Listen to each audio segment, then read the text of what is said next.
네, 여러분 안녕하세요. 여러분들의 투자 생활에 작은 쉼터가 되었으면 제2의 주식살롱의 제이입니다. 자, 오늘 여러분들이 원했던 여러 가지 종목 상담 중에서 지금 장중에 엄청 극변하게 이제 변화를 보여주고 있는 종목 하나를 제가 들고 왔어요.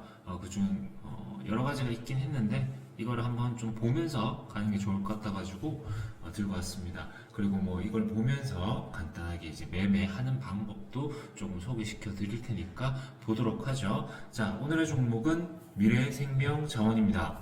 자, 미래생명자원 보기 전에 이 종목 말고도 오늘 움직이는 종목들이 너무 많죠. 뭐 오상자이엘, 휴맥스홀딩스, 뭐 에코프로는 너무 유명해서 뭐 두 번 말할 필요도 없는 거고요. 이런 종목들에 대해서 좀 궁금하신 분들 혹은 뭐 더 다른 내용들, 시장 전체에 대한 여러 가지 이야기를 듣고 싶은 분들은 자, 우측 상단 보이시죠? 우측에 카톡 친구 추가하실 수 있고요. 혹은 가운데 핸드폰 번호를 통해 가지고 문자 1이나 종목명 남겨주시면 저희가 24시간 상담 가능하니까 연락 꼭 주셔가지고 참여하셨으면 좋겠습니다. 자, 그러면 미래생명자원에 대해서 제가 설명드리기 전에 간단하게 기업 개요를 한번 좀 보면 좋겠죠. 얘가 왜 제가 이걸 들고 왔는지, 그리고 이 종목이 어떤 관계가 있어서 지금 흐름을 만들어내고 있는지 봐야 되겠죠. 자, 잠깐 보겠습니다.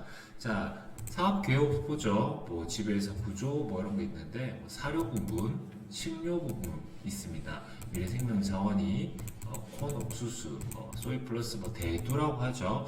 그러니까 옥수수와 대두 관련된 가공 원료를 이 회사에서 얘가 만들어내가지고 납품을 하고 있다라고 보면 되겠고, 그 외적으로 뭐 오징어, 간장 뭐 이런 내용들이 있는데 기본적으로 이 두 가지로 보면 되겠습니다. 옥수수 그리고 대두. 뭐 나머지 더 뭐 보면은 뭐 오렌지 에그라고 해서 계란 있죠. 계란 이제 우리가 실생활에서 많이 쓰이고 있는 계란 이런 것들 보면 되겠습니다. 뭐 종속회사, 뭐 푸드트리 이런 것들 있고, 뭐 전자상거래하면서 생산부터 유통까지 전담을 하려고 자회사까지 만들어서 하고 있는 업체다라고 보시면 됩니다. 그 외에 애견용품들 지금 판매를 하고 있죠. 뭐 요약 재무, 뭐 매출 부분 보면 매출의 거의 대부분이 사료에 집중되어 있는 것들을 볼 수 있어요. 나머지 뭐 얼마 되지 않죠. 오히려 뭐 마이너스인 경우도 많고, 사료에서 대부분의 매출을 내고 있다. 오히려 많이 늘었다고 볼 수 있겠죠. 자, 뭐 주요 제품 보면은 방금 말씀드렸던 것들 뭐 있습니다. 사료 부분 정확하게 약 49.17% 반 이상을 여기서 만들어내고 있다 보면 되고, 국내에서 이게 많다 보면 되겠고요. 그 외에 뭐 싱가포르 쪽에서 배출 위주 사료 부분에서 만들어내고 있다. 뭐 이 정도만 보면 되겠죠. 그러니까 대표적으로 계란, 옥수수, 대두처럼 식료품 관련된 이슈가 나왔을 때 얘네들이 자주 움직인다고 보면 되겠습니다. 그렇다면 우리가 생각해 볼 수 있겠죠. 식료품 관련된 이슈가 뭐가 있을까?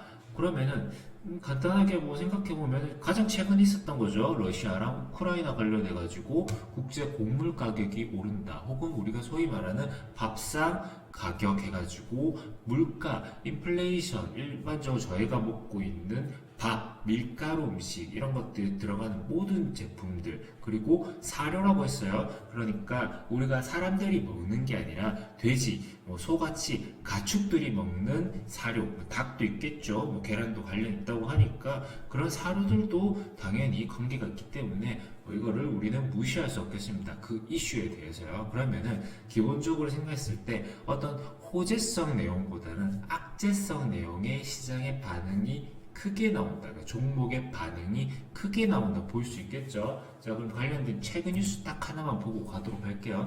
자, 러시아 흑해 곡물 합정 파기 위협, 세계 곡물 시장 위기. 이거는 이미 이제 올해 초 아니죠. 작년 초부터 해가지고 러시아랑 우크라이나 전쟁 때문에 국제 곡물 가격이 기하급수적으로 올라가고 있고 올라갔고, 그리고 더 올라갈 거다 이런 내용 때문에 엄청난 흐름을 보여줬죠. 이거 내용 모르시는 분들 없을 겁니다. 계속 올라왔고, 실제로 저희가 지금 현재 일상에서도 뭐 밀가루 관련된 음식을 먹는다거나 할 때 이런 전쟁 하나 때문에 엄청난 물가가 뛰었어요. 물론 코로나 이후에 폭발 폭발적인 수요가 늘어나면서 외식이라든지 뭐 실제로 뭐 공급 자체가 줄긴 했지만 수요도 크게 늘었단 말이죠. 그러니까 수요를 공급이 따라가지 못하고 러시아와 우크라이나 세계 최대 곡창지대인 우크라이나 쪽에서 전쟁이 일어나다 보니까 곡물 가격이 치솟을 수밖에 없었다는 거죠. 여기 다시 따라갈게요. 치솟을 수밖에 없었다는 거죠. 그럼 이렇게 가격이 너무 급등하게 되면은 이거를 우리가 어떻게 반응을 하겠습니까? 반응을 못 하죠. 자, 그러면 악재가 나왔다는 거에 대해서 우리는 이미 알고 있었고 반응을 했다는 것도 이미 과거를 통해서 보고 있었어요. 그리고 시장에 또 이런 뉴스가 4월 26일 어제 나왔습니다. 어제 나왔고 이게 어제만 나온 게 아니라 그 전에도 러시아랑 우크라이나 뭐 관련해 가지고 우리나라 대통령이 어떤 발언을 한다든지 뭐 이 EU에서 뭐 어떻게 제재를 더 하겠다라는 내용들 계속 나왔었죠. 그러면은 우리는 고민할 필요가 없이 일단 봐야 했었죠. 자, 주가 흐름 보고 하나 더 체크해야 될 거 있다는 거 잊으면 안 됩니다. 왜? 악재 때문에 가는 종목이기 때문에 악재에 의한 거. 그러니까 즉 시장 전체가 하락장일 경우에도 얘는 반응할 수 있겠구나라고 같이 섞어서 쉽게 얘기를 해서 이제 합해서 이제 멀티적으로 이 부분 체크 좀 해주세요.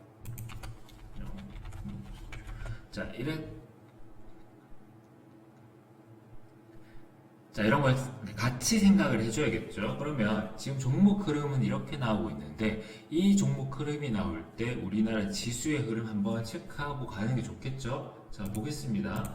자, 업종 코스피를 보죠. 코스피가 최근까지 상승을 엄청 많이 해줬어요. 근데 자, 4월 18일부터 본격적으로 추세가 꺾이기 시작하면서 저번 주 목요일 금요일부터 하락장 시작됐습니다. 자, 며칠 나왔죠? 목, 금, 월, 화, 수, 목. 오늘 전까지, 그러니까 적어도 수요일까지 이 흐름이 계속 나왔다는 거예요. 즉 5거래일 동안 이 하락 흐름이 폭발적으로 나왔다는 거죠. 그나마 오늘 이게 좀 버텨주고 있는 거예요. 근데 자, 코스닥도 한번 보죠.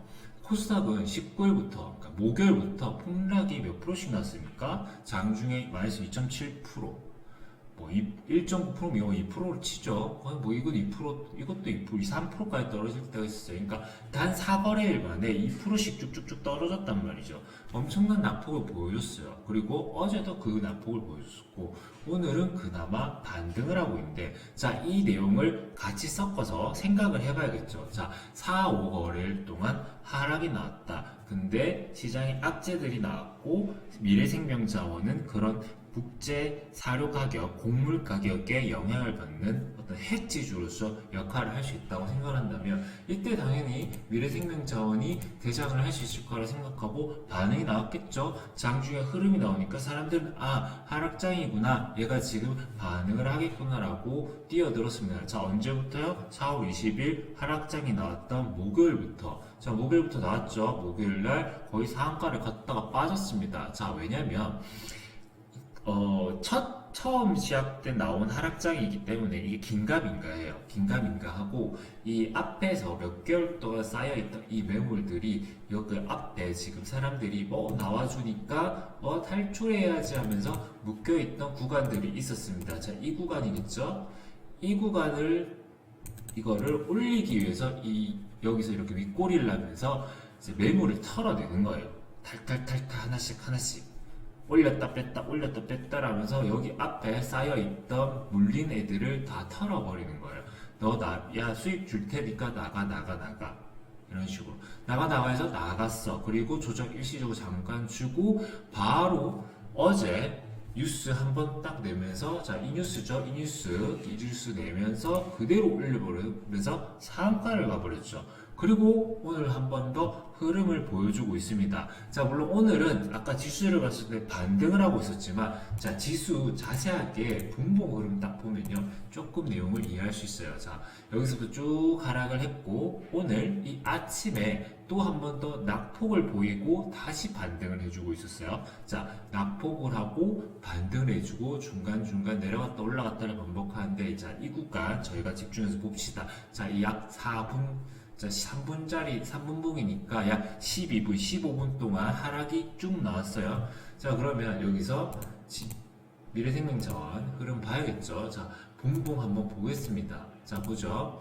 자, 상한가를 간 거는 뉴스가 당연히 붙어졌기 때문에 흐름을 갔어. 그러면 상한가 이후에는 어떤 흐름이 나올까라고 우리는 고민을 해봐야겠죠. 자, 뉴스는 나와 있고, 장은 오늘 아침에도 또 갑자기 빠지기 시작했어요. 그러면 우리는 어떻게 생각할 수 있냐?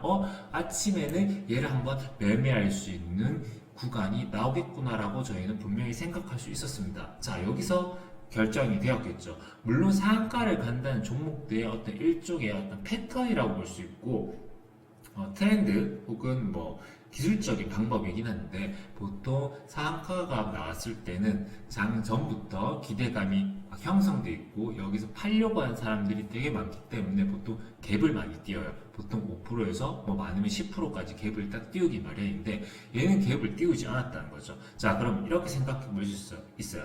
장은 좋지 않다고 우리는 생각을 하고 있었는데, 그럼 얘가 강하게 갭을 띄우고 가는 게 맞았다. 근데 그러지 못했다라고 하면 두 가지를 생각할 수 있겠죠.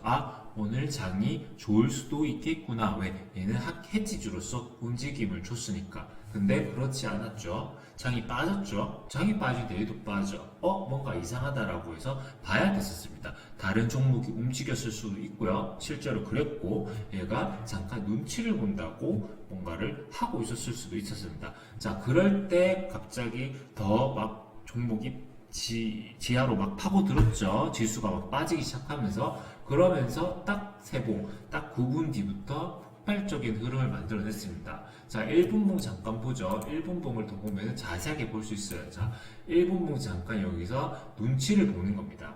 올릴까 말까, 올릴까 말까. 지수가 내려가긴 하는데 얘를 올려도 될까 말까 하다가 여기서 나간 사람들이 있었겠죠. 어제 들어온 사람들 나가고 나서 곧바로 장 하락과 함께 쭉 튀어 올려버렸죠. 자, 이때 우리는 아침장, 단타 혹은 장중 매매를 그대로 들어갈 수 있었어요. 이게 비중은 뭐 크게 들어가지 못했을 수도 있지만 시장의 분위기를 전체적으로 우리는 파악을 하고 종목 하나를 알고 있었기 때문에 얘를 한 번 더 매매를 할 수 있었다라고 생각해 볼 수 있습니다. 그 이후에 뭐 나온 흐름들 전체적으로 뭐 한 번 더 상방 튀어주다가 뚫고 나서 다시 빠지고 하는 흐름이 나왔는데, 사실 이 구간 노릴 필요가 없죠. 우리는 여기서 이미 만약에 했다면은 수익을 얻을 수 있었을 거니까. 자, 그러면 자세하게 뭐 이런 정확한 매매 기법들이 뭐 설명을 더 드릴 수는 있겠는데, 지금 뭐 굳이 더 해봤자 이미 지나간 게임에서 뭐 할 필요는 없겠죠. 자, 뭐 어쨌든 이런 내용들, 자, 생각을 다시 한번 정리해보죠. 최근에 시장들이 많이 내렸고 혹은 내리고 있었고 내릴 중이고 뭐 상관없습니다. 많이 올랐고 내릴 거라는 건 알고 있었고 시장에 악재들이 쏟아져 나오고 있는 가운데 그러면 반응할 수 있는 거는 해지주로서 곡물주 혹은 일반적인 해지주, 방산주들밖에 없을 거예요. 그러면은 얘네들을 우리가 추려서 봐야 했겠고요. 그리고 실질적으로 강하게 작용해 줄 수 있는 이슈들이 나왔다. 그러면 당연히 봐야겠죠. 그렇기 때문에 우리는 이슈를 항상 체크해야 된다. 그리고 그에 관련된 종목들을 항상 깨고 있어야 됐다는 거 분명히 한 번 더 말씀드렸어요. 그리고 그 종목의 움직임이 당일에 우리가 보더라도 그 전체적인 흐름을 생각하고 있었다면 당연히 할 만한 게임이었다. 그러니까 매매를 할 만했다라고 생각해 볼 수 있겠습니다. 자, 지금까지 제가 미래생명자원에 대해서 전체적인 내용이랑 어떤 식으로 종목을 봐야 되는지 설명을 드렸어요. 자, 이거 한 번 더 정확하게 기억하시고요. 조금 더 내용을 디테일하게 듣고 싶거나 다른 내용을 듣고 싶으시다면, 자, 상단 보이시죠? 오른쪽에 주식 카톡 채널 친구 추가하셔가지고 연락 주시면 되고요. 혹은 여기 핸드폰 번호 보이실 겁니다. 핸드폰 번호로 문자 1이나 혹은 종목명 남겨주시면 저희가 상담 도와드리고 친절하게 정확하게 가격대 이런 것까지 전부 다 잡아드릴 테니까 언제든지 부담 없이 참여하시면 되겠습니다. 자, 그러면 오늘까지 여기 편집해주세요. 자, 지금까지 제2의 주식살롱의 제이였고요. 여러분들의 성투 기원하면서 마무리하겠습니다.